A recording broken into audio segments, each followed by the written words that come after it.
Welcome to Tub Talks with Damon, on location at Southern Decadence in New Orleans at the fabulous Hotel Convento. And I am with the amazing, wonderful, fabulous leader, activist, educator, inspirer, Dave Watt, also known as Mr. Friendly. Yay! How are you? I'm doing great. I'm so happy to see you So again. glad you're here at Decadence. It is so good to see you. Isn't this such a magical event? I love this event. This is one of my favorite go-tos ever.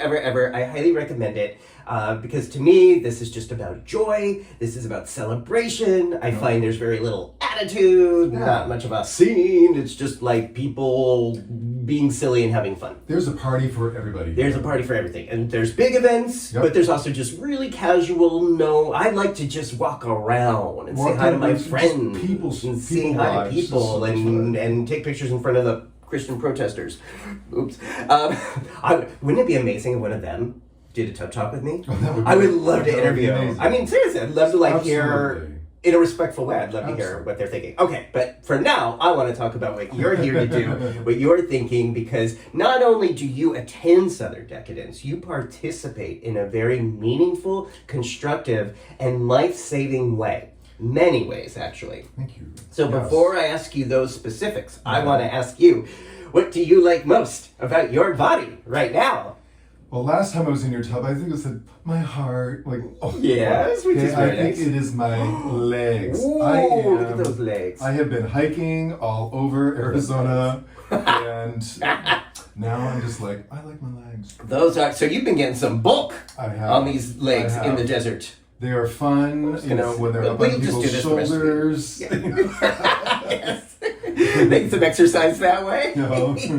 And then certainly Southern Decadence, we are walking everywhere and we are getting a workout. That's right. Awesome. That's right. So you're walking, and a lot of this is within a 2 mile. Would you say the events are mostly within a mile or two? Yep. We're just, putting the steps in. So let's talk about then what brings you here to Southern Decadence and why this event is meaningful. What are some of the ways that you are helping people learn and love and laugh without getting harmed? Thank you. So and we have some of these here. We're going to be featuring some of these here. So let's start. What do you do here? So yes, I'm Mr. Friendly. Like Team Friendly is what we call it now. So we do. It's about fighting stigma of HIV, right? So, but we're finding out we want to fight all types of stigma. Yeah. So there's lots of ways we want to do that. So one big thing that's here in this town, it's a party weekend, and people don't travel with their drugs. So they buy the drugs when they're here. So last year it was really crucial that we launched a fentanyl test strip program here in New Orleans because they just became legal right before Labor Day last year. The test strips. The test strips. Right. The drugs are not legal. The drugs are, thank you. The fentanyl test strips So, are legal. Now, why is that important? Well, they used to be considered paraphernalia. Yeah. So people would be in trouble. We were not legally allowed to pass them out.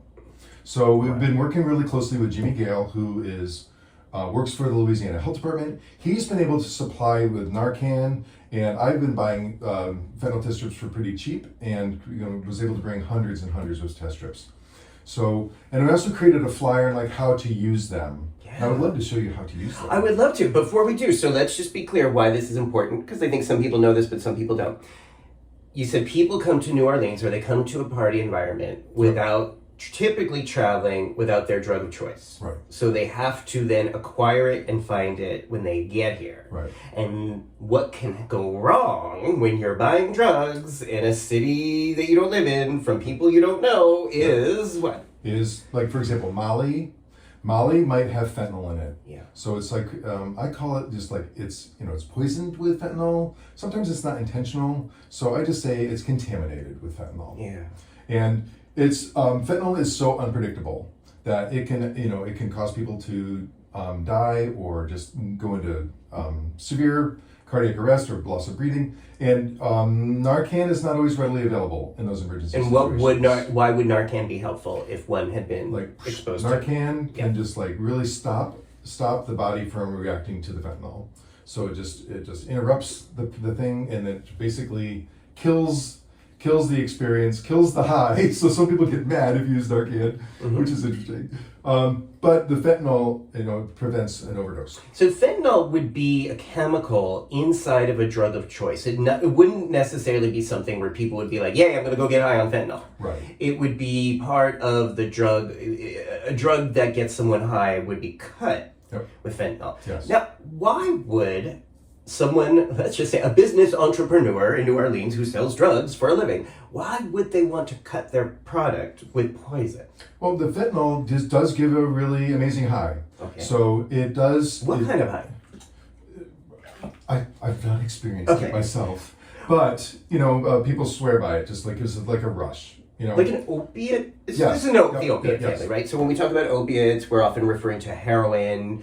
There's often opiates and certain painkillers that people enjoy. Yeah. But fentanyl is in that family. Yes. So in really unpredictable though. Really unpredictable. Because it's like, you get shards of fentanyl.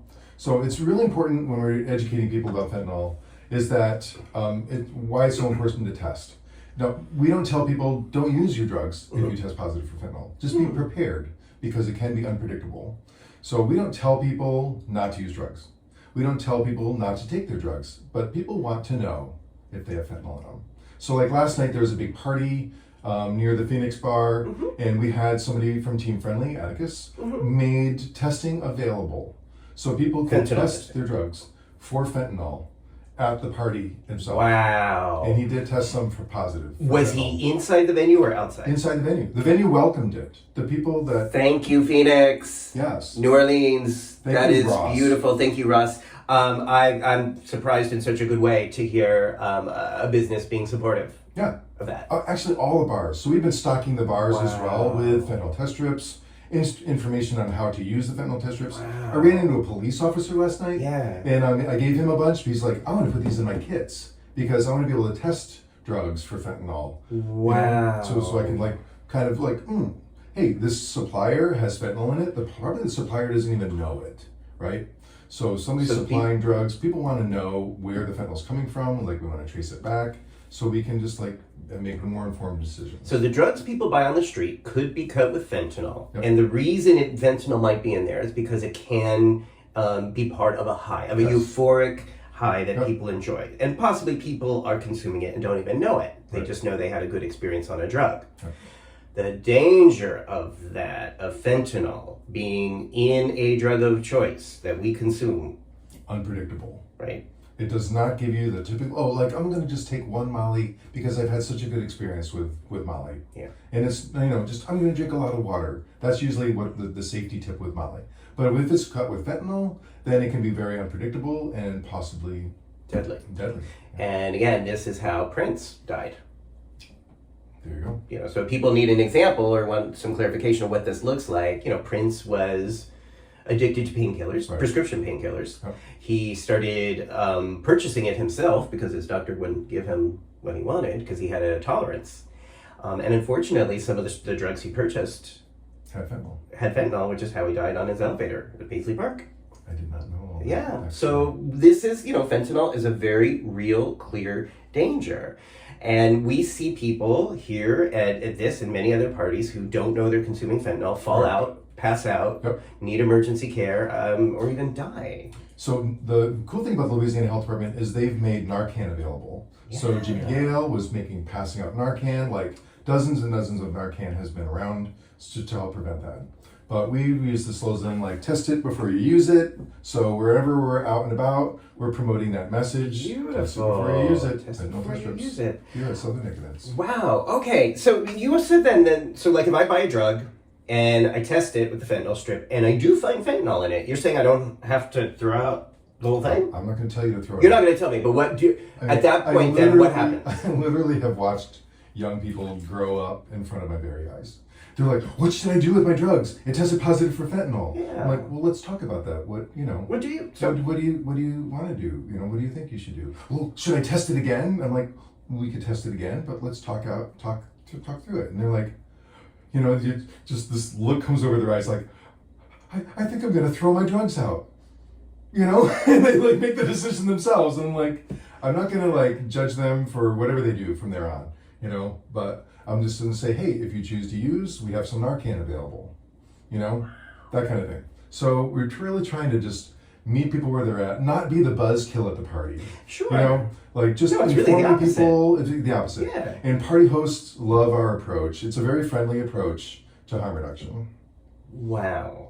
So you're there when that positive comes through and they're like, what do I do? What do I do? And they're panicking. Most of what we do are like, we're passing it out, walking around bars. And like, the thing that's been really amazing is it brings me back to when I was first passing out, I'm not going to cry, first passing out Mr. Friendly Buttons, is because people's stories would be like, they'd want to share a story about somebody they lost to HIV. And now when I'm passing out fentanyl test strips, the stories come out, I lost somebody to fentanyl last week, last month, last year. And they're like, yes, I want a bunch of these because I'm going to pass it around, I'm going to talk about it. And it takes me back to when Friendly first began, and all those stories would gush out, you know? And it's it's just, you know, it just drives you to keep doing the work that we're doing. Damn, that's just incredible. So such a needless way to die that you are helping prevent. Young people who use, you know, just Molly's so innocent and it's so common, you know, and it's also confusing on how to use fentanyl because it's different for different drugs. So if it's like for meth, it's not the same directions. Fentanyl test strips are designed to test people's urine whether they had taken fentanyl. So fentanyl test strips are not designed to test drugs. This is like harm reduction at its best. You know? So this is not FDA approved. This is harm reduction in motion. Yep. So if people Google what's fentanyl test strips for, it's not just for testing urine. Right. So we've figured out, harm reductionists have figured out how to do it, testing people's drugs ahead of time. Now, can you show me, I don't have any drugs here, sorry folks, but can you show me how this would work? I do have fentanyl test strips. All right. Oh, this is so interesting. You need a cloth or can you try your hands? No, I'm good. Okay. Thanks. So fentanyl test strips, they come like 2 per bag. Can we hold that up? Sure, fentanyl. That's an example of, this is one brand, It's another brand. Beautiful. So you open the bag, and you carefully pull out the test strip, and there's one side that's a handle. So it's just a test strip, just like a pregnancy test strip. Wow. You know? So it's just a little test strip. And for testing Molly, I've had this conversation so many times this weekend. So think of a chocolate chip cookie. You want to test a chocolate chip cookie for chocolate chips. What are you going to do? You're just going to scrape the side of the chocolate chip cookie? No, you might not get a chocolate chip. Right. So what you do is you cut the chocolate chip cookie in half, scrape across the middle of the chocolate chip cookie, and you're going to probably test positive for chocolate chip. Right. So same Both thing sides. with your Molly. Yeah. And there may be more on one side than the other. Maybe. Yeah. But I mean, you cut through the middle. If you cut through a chocolate chip, you'll get it. All right. So we cut through the chocolate chip, scrape that, and so it really doesn't, it's not less Molly that you're going to be taking. It's just a very small amount. And then what you do is you mix that small amount in just a little cap full of water, lots of caps. So just like a small amount of water in your cap. So you put a small amount of water in there. Just a cap full. And then, you know, you put it in here. So you just do, boop, you put it in there. So let's see. So right now, is there water in there? There's not. Okay. I know this is just lemonade in here, but I just want to see. Urine? I thought it was your urine. It's not my urine. It's just lemonade. So let's see ingested. if I put a little. Okay, I just spilled it. But okay. So there's a little lemonade in there, which I bought at the store. So I know there's no fentanyl in it. Nope. But then you would use the strip to test, and for how long? Well, you just want to make sure it goes through gets the control and through there. So I'm not sure how long it takes, but. We don't have to see all that. Cool. And then you get a reactive result or a non-reactive result. Cool. Did we get a result? No, I don't have my glasses in. I know, I can't say. That's the other thing. If you're going to do this. That was very fast. With glasses. Now I see a red line. Very tasty urine you have there. Yeah, it's the best. Minimate. I don't know how to read this, but. Well, here, there's directions on the back of this. Cool. Okay, so it's telling me that negative is 2 lines? 2 lines. Okay. I know, because it's different. It's different than what you think, right? Right. Yep. I tend to think of it One line, yeah. Yeah. So here, because I'm so used to doing COVID tests now. So it's like a one line is negative. Right. So if you get a control line with nothing else, that's negative for COVID. Yep. Here you're saying this is a positive if you get one control line with nothing else. Which is why we pass out directions. Okay. So we have a little trifold flyer. Wow. And I make this trifold flyer for anybody. So like I was at the Latinx conference, I was showing our trifold flyer because we made the flyer that's in English and Spanish because we couldn't find anything like that online. Wow. So we made it ourselves. Wow. Then, interesting. Okay. Yep. So I'll make that for anybody. Wow. Any agency, maybe I'll put your logo on it and then you can print your own. Wow. So on this trip to Southern Decadence this year, how many times have you helped somebody test and find out that they had a drug that had fentanyl in it? I have, well, we've just been passing them out, so I haven't heard yet from the results from last night's party. Okay. But last year, there was a couple dozen people. Wow. People saw last year's party. But I haven't heard yet because the party was still going on at, I don't know. Right, we're still in the middle. Still in the middle. So I've not heard yet this year. Last year, were there overdoses? Were there deaths at Southern Decadence or overdoses? I don't know that. I don't think so. I don't think so. Okay, and last year I know you were here giving out a lot of these test strips. I've not heard about that. But when I'm talking to people, like I'm talking to a lot of people about their hometown. Like I was talking to one healthcare provider in a small town in Arkansas, and they've had 8 people in their hometown pass away from fentanyl. Okay. Fentanyl poisoning. Oh my goodness. And they don't even have fentanyl test strips. So he was like all about it, like learning about it. Yes. And that's really kind of like a lot of why I'm here, because I meet so many people that want to be educated about fentanyl test strips. Wow. So that's a lot of really like what the best conversations I'm having right now is getting the word out, passing out, the information. How do you have conversations about it? Because I don't walk around, hey, you look like you do drugs, you should test your drugs. My pitch is, hey, we've got free fentanyl test strips. If you know of anybody that might use a substance that might have fentanyl in them, please take some of them and share them. Wow. So it's just a very, I'm not like handing it to people who are about to use like what they did at the party last night. Mm-hmm. So most of my outreach is like on the street, and we have fun ways to make an event happen to start a conversation, because I'm all about how to start a conversation. How do you start a conversation like this? What we do is in front of the Rawhide, we do like some of the like Team Friendly started in the leather community. So a lot of us in Team Friendly, we have skills. Okay. So we like to do fetish workshops to draw a crowd, have some fun, and get people started, and then we introduce the topic of fentanyl test strips. Then we'll introduce, hey, we have information about DoxyPEP. Hey, are you gonna vote this year? So the workshops that I love to do is flogging workshops, flogging demos. So I'm on the streets doing flogging demos.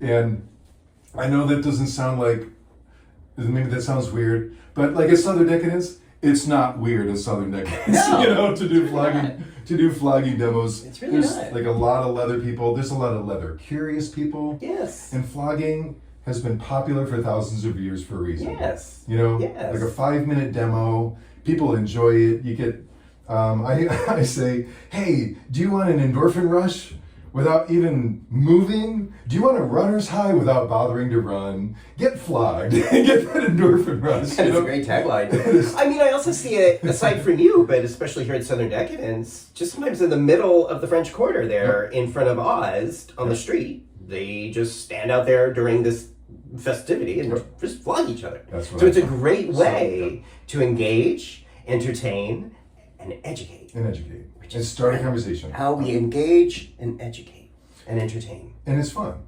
And we're going to be at Rawhide again this afternoon. Wow. Doing flogging demos. So I'm online chatting with people, and I'm inviting people. So I'm on all the apps. Yeah. And everybody I invited, so maybe 10 guys I chatted with on the apps, hey, come by Rawhide and stop by. And people are looking for something to do, something to do. Get by. So what's so beautiful about this, that again, in the tradition of harm reduction, is that you're not just going up to people, you're not telling them what they should or shouldn't do with their bodies, because harm reduction and shoulds are the opposite. Right. But so much of traditional medical care and outreach are in the realms of the should. Right. you should be doing this, you shouldn't be doing that, you should not be using drugs, you should be using condoms, all of that stuff telling people what to do. You're talking about a traditional of community engagement through something like flogging or something meaningful, something celebratory, something pleasurable, and then bringing in the life-saving education into that framework. Yeah.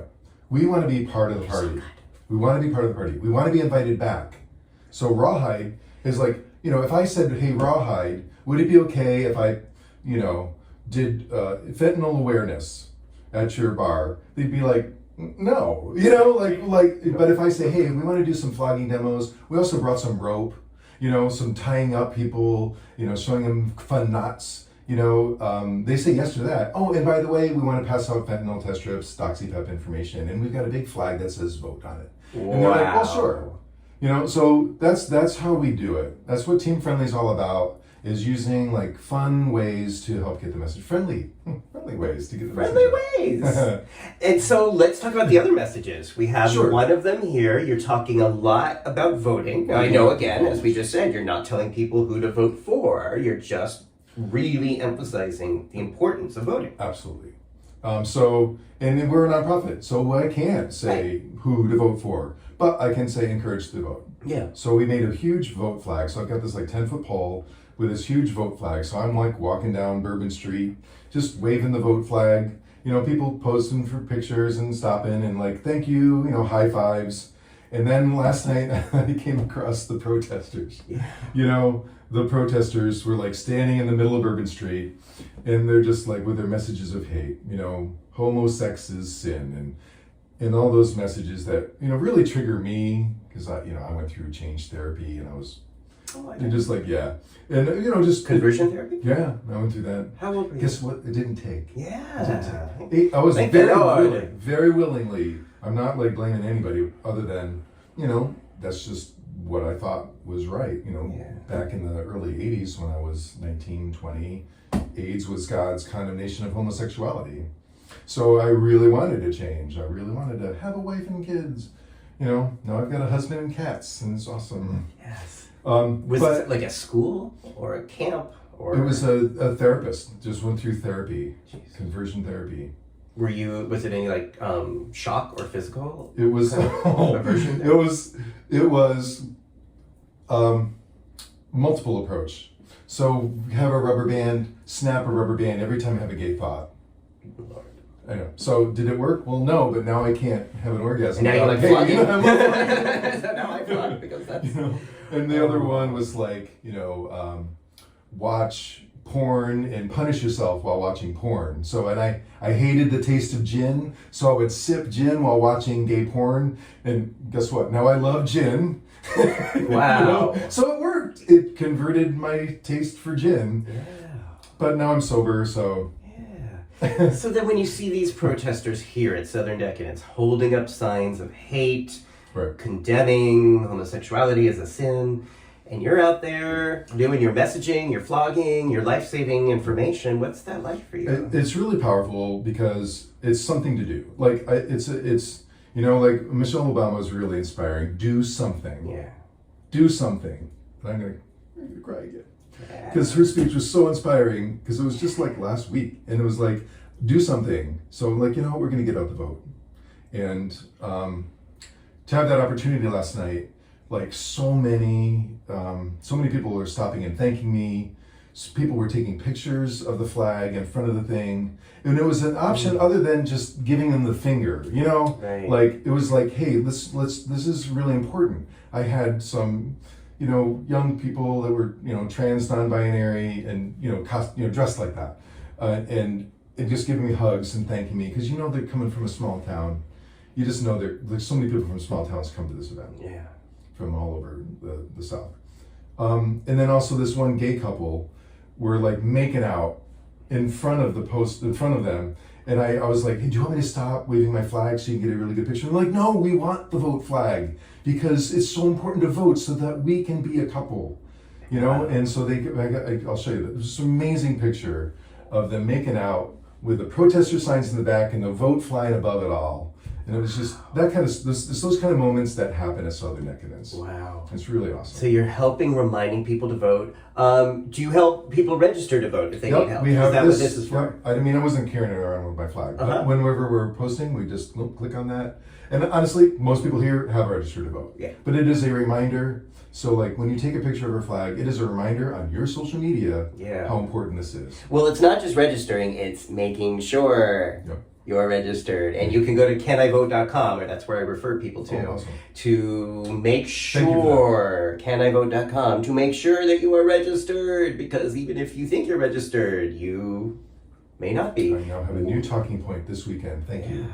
That's especially true in areas where people may have the same names as you. And, not coincidentally, this is areas where there's a lot of people of color who have similar names, that people get booted off the voting registry because they are being confused with someone else, or perhaps someone else who is no longer eligible to vote. They boot you off at the same time because you have the same name. It's how voter suppression is working. In the Latinx community, and something that's really common is what's their name on their driver's license might not be the name that they registered. Right. Because they just, Joaquin or Jack instead. Like just variations on a Hispanic name. Right. So they can stop you from voting. So I here at Southern Decadence, everywhere, remind people, even if you're registered, make sure you're verified to register, especially if you moved recently, that they have your address at the right place, at the right polling place, all the things. Okay, so that is one of the other life-saving.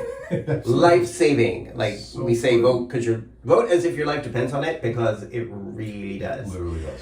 What else? So you have other messages. Yes. You're here helping other people learn other wonderful. The other one is DoxyPEP. Wonderful things. So we've got we've been talking to a lot of people about DoxyPEP. And if I link to San Francisco Waste Project, because I think their talking points are awesome. They're good. So, and they've been really the cutting edge of that. Yeah. As well as you. Yeah, well, thank you. So I've got a little friendly pig. It's an organization. They were very ahead of it, yes. So we've been passing a lot of these out. I mean, it's been really fun to pass them out because a lot of people don't know about it, but they're not on it. Oh, I find people still don't even know about it. Right? Well, yes.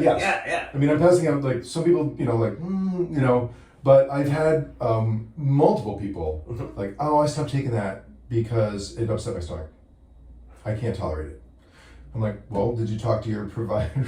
Then my inside voice is, did you talk to your provider about tips? And hey, so I ask, would you like to learn some tips about how to tolerate it? And I really would love to hear your points on this, because I have some talking points, but I would love to know more. All the tips on how to help people tolerate taking Doxy. So, absolutely, because I've been using this as a harm reduction strategy since 2017. I have not had a single STI or incidence of gonorrhea, syphilis, or chlamydia at times that I've used doxycycline since 2017. I have had it at other times that I wasn't using it, Same. Which is how I know that it works. Yep. But I have been using it when the data came out in 2017. And so the way I take it is that I just always make sure I have it on a full stomach. Just like I do with PrEP. I wouldn't take PrEP on an empty stomach. I don't take my vitamins if I don't have a full stomach. And that usually mitigates any kind of side effects or nausea. If it's going to be in preparation for anal sex, I do like to make sure then there's going to be time for me to clean out, time to really clean my butt. And that often, if there's any nausea, it can be during that period where it goes through. Oh, but nice. Typically, I don't get nausea from DoxyPEP if it's on a full stomach. I learned the hard way once and didn't. And I got to remember, it's like, okay, well, even if there was some discomfort or nausea, let's walk this through. Right? If I do get chlamydia, well, then I'm going to be taking much, much higher doses of doxycycline for a couple weeks. Yes. If I get syphilis, well, then I'm going to have to take that really, really painful shot in my booty, which typically is 5 days of pain for me, because I don't have a lot of meat back there. So it's like they give me the shot and I feel achy for 5 days. If I'm going to get gonorrhea, then, I have to take a shot, and I usually get nauseous from that. It's not a bad shot, and it goes away, but it's still something inconvenient and rather uncomfortable that I'm going to have to do. So if there's anything uncomfortable I have to do, I'd rather do it in a convenient way, which doxycycline provides. Cool. I've not heard providers emphasize enough not to take it with calcium. So like foods that are rich in calcium reduces the effectiveness. So doxycycline? Yeah. That's something I learned. And also don't take it before going out in the sun. Okay. And I had a friend who had a huge reaction to that. What was Took the Doxy, he just got a rash on his skin. That's part of the caution for Doxy. And then I don't go out in the sun that much anyway. I'm a vampire. I'm out all night. But that's good to know. That's good. I mean, especially if people are going on to the beach or on vacation. Right. So take it at night. Yeah. And then the other one, I asked my friend who was struggling with it, don't take it before laying down. Like, you take it before you're going to be walking around for a while, because if you take it and you're laying down, then that can cause your stomach to be upset and you get more side effects from that. That's true, yeah. And then somebody else told me, and I don't have the data on, you don't have to take both of them at the same time. Take them an hour apart, because you take them 2 pills. The 200 milligrams, yeah. Take up to 100 milligrams, and then an hour later, 100 milligrams. And I use that one with caution, because you don't want to forget to take the second one. You know. How about my provider's like, don't wait 72 hours. Don't wait till 71 hours to take it. Take it right away. Yeah, I mean, for something like this at Southern Decadence, it feels more like prophylaxis.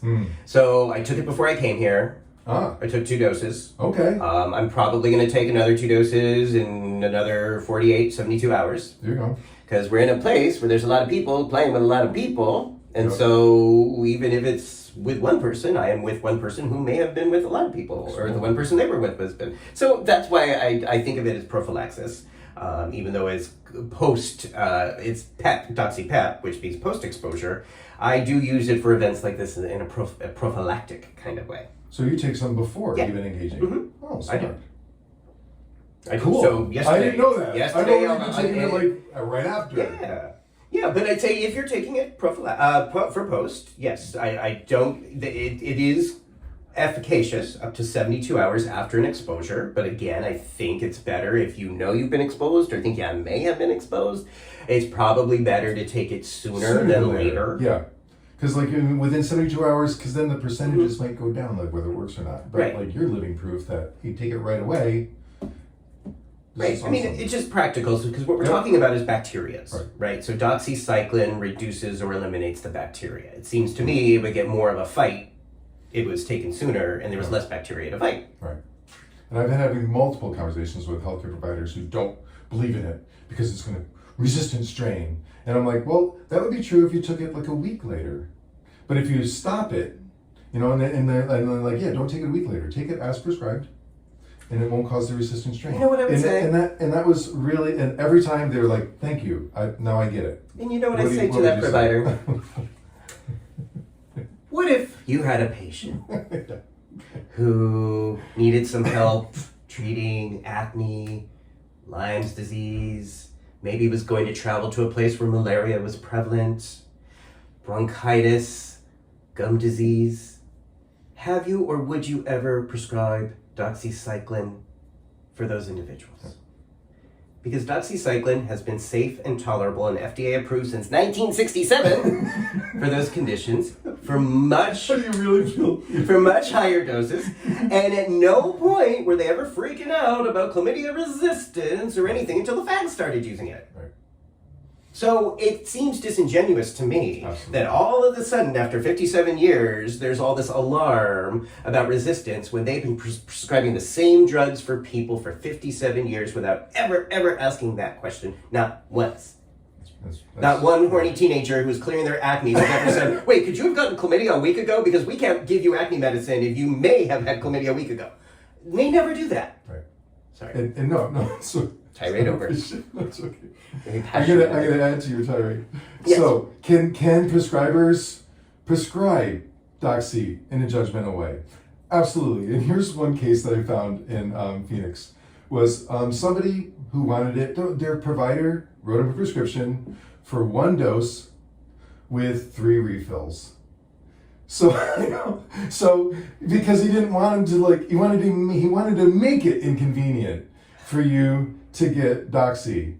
So you get 1 dose with 3 refills was the most how can you prescribe in a judgy way? There you go. Yeah. And again, if that same patient needed treatment for acne, malaria, Lyme's disease, they would likely be taking 200 milligrams a day for weeks at a time. Yeah. So again, it's only in the realm of sexual health that we see that level of stigma. Yep. And shoulds. Anti-stigma. That's what Fentanyl is all about. Yes. Just fighting stigmas wherever they are in healthcare. Yes. So here at Southern Decadence, you're helping people learn about DoxyPEP. And if people are like, hey, I don't know how to get it, I don't know what to do, what do you say to them? I mean, the quick talking points about it. Mm-hmm. I refer people to the San Francisco AIDS Project, mm-hmm. that website. And that's probably all I'm going to get mm-hmm. is a less than a 1 minute conversation with people. Mm-hmm. But they're taking that card and they're gonna stick it in their pocket because it's there. It's wonderful. And wouldn't it make sense for the Phoenix or for any place here at Southern Decadence, especially where it's a sex affirmative environment, to offer it? And I know that's maybe a little radical and crazy. Yeah. But what an amazing world it would be if places like this or the Atlantis cruises or any sex affirmative queer vacation spots said, here is something we're going to do. We're going to give you these 200 milligrams and you can have this. And what would happen? I'd love to see an experiment. Yep. We don't have the data, but what we do have is the data from San Francisco Department of Health. Yep. Because what they did in 2013 was start to offer DoxyPEP to anybody coming into the sexual health clinic who may have been exposed to an STI. Lo and behold, 1 year later, you know what I'm going to say? Rates are going down. The rates were cut by, what was it, 10%? Yeah. 20%? No, 51%. So we have the real world data to show that when you make DoxyPEP available, without judgment, without should, and you just give it to people in health settings or organizations mm-hmm. and party settings, you could reduce STI rates in the community by 50% or more. I was passing out DoxyPEP cards. Somebody thought I was passing out DoxyPEP. And we're so excited. Oh, wow. And we're all just like, wouldn't that be amazing if we could? Like, here's a card and 2 pills attached to the back of it. Yeah. We were talking about that yesterday. I'm like, oh, maybe we need to do Well, I have some extras. Maybe we need to do some underground DoxyPEP. I know. I was like, I'm not an organization, but I'm a human being who has a bunch with me if you or anyone who needs it. So, Thank you. Sure. I have to bring extra prep for that purpose. Yep. Connect people because I'm just a person. I'm just a person with a tub. I'm not an organization. So, wow, David, this is so cool. What? Any other messages that you help people learn or give out? I have some gifts for you. For me? I do. What? I do. What do I do? Well, I have an extra Narcan. Oh, yay! Do you want to carry around some Narcan? I do. And can we talk about why this is so important? You mentioned it earlier, but what is the can I open it? Sure. Thank you. So this pump, the nasal kind.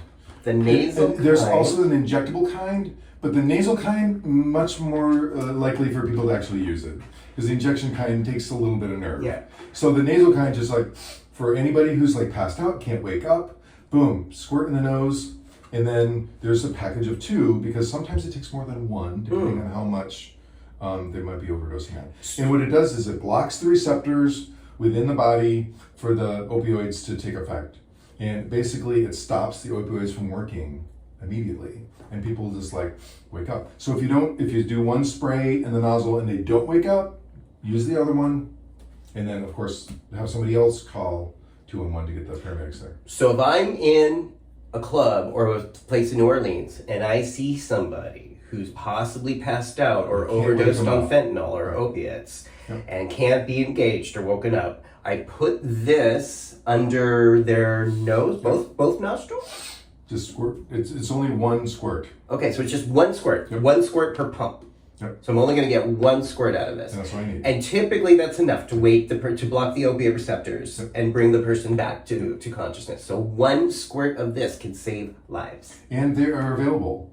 So the Louisiana Health Department got a hold of a bunch of it, and they've been stocking some of the bars with that. Wow. Like the Phoenix Bar has like 40 of them. Wow. Just to make sure, because there's a huge party in the streets there. Yes. Right outside that. Right outside the Phoenix Bar. Okay, so 1 pump is typically enough to save a life. Yep. Beautiful. Thank you. You're very welcome. More gifts. Look at that. Thank you. Yay. More gifts. It's important to snack. And this is bottom friendly, what I call bottom friendly food. That's because diet is important when you're, when you might be bottoming. So what makes this bottom friendly? Like you want to avoid like seeds or scratchy foods that might, popcorn. No. Hey, are these gummies? They're gummy bears. Oh, okay. And they're juicy. They're made with real fruit. See, no, to me, sometimes the gummies make me a little uncomfortable. Good to know. Yeah. I mean, it's a very, as we talk in the tub, everyone's a little different in terms of their gastrointestinal, digestional, bottom health.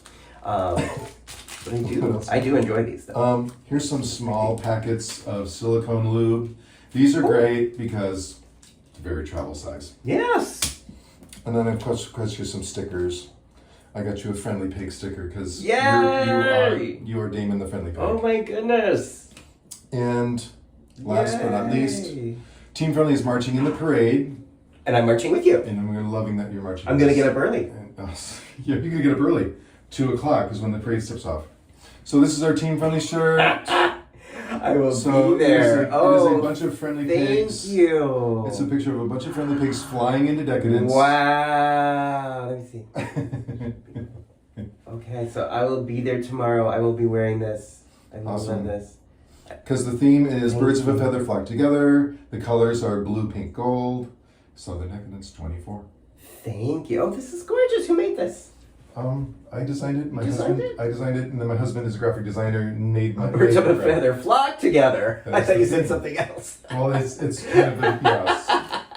We carefully chose the font to make sure you could read flock. I think that's all I have. Thank you. You're very welcome. Thank you so much. Well, thank you for taking the time to speak to me and for taking the time, because you're here at Southern Decadence doing this important work, and then taking a bath with me. And I think your time is really precious around here. How do you take care of yourself during this You got to pace yourself. Definitely got to pace yourself. Yeah. So you make sure you eat and sleep. Like if you're going to be out late, don't plan anything early in the morning. And then like Thursday night was my night to go out and have a blast. So I like to start off with a bang, because then you don't feel the pressure. You don't feel the pressure of like, oh, I still haven't fill in the blank before leaving. Right. So I always like to start off with a great time, a reason to need my DoxyPEP. Yes. And then then whatever happens after that is just icing. Yes. Wow. Okay. That's my little tip. Okay. People. So sort of enjoy start with dessert. Right? Start with the frosting and then work your way backward. Okay. Well, I want to thank you so much for all of this, for your time in the tub, for your service, the way you're saving lives, helping people to vote. You inspire me. I said this during our first interview, and the link to that is down below. What, if anything, my last question for you, what gives you hope today? Oh my goodness. The vote. I think if we all show up and vote, it's going to change our country for the better. Yeah. And I have so much hope. When people, everybody's, I didn't get crap from anybody with that vote flag last night. I got so many high fives from young people, and that's going to make the difference. Yes. It's that vote. Love it. All right. Dave, if people want to follow your work, see where you are, see what you're doing, what is the best way for people to follow you online? If you're on Team Friendly on Facebook or Instagram, easy to find. Mm-hmm. Okay, so those links will be down below, as well as the link to our first interview 2 years ago. Cool. It's been a whole 2 years. Where we also talked about the origins of Mr. Friendly and how that came about. We were in a much smaller tub in Puerto Rico. This is a little bigger. And I hope that people watching this will consider ways that they can contribute education, engagement, and maybe entertainment in their lives. That's kind of why I started this bathtub show. Yeah. But to do it in your clubs, perhaps there may be clubs where you live that they might be open to distributing fentanyl strips for all the reasons Dave pointed out why that's so important, or distributing Narcan, or making sure that your local bathhouses or bars or clubs or social events have Narcan available somewhere. And when you're planning your outreach, think about, I want to add to the energy of the event, not be the downer, harm reduction, just fear-based messaging approach. You want to be part of the energy of the event. so that you're welcome back time and time again. Right. And that's how we truly make a difference. Right. Beautiful. All right, everybody. Enjoy your time. Thanks for watching. Happy Decadence. Bye.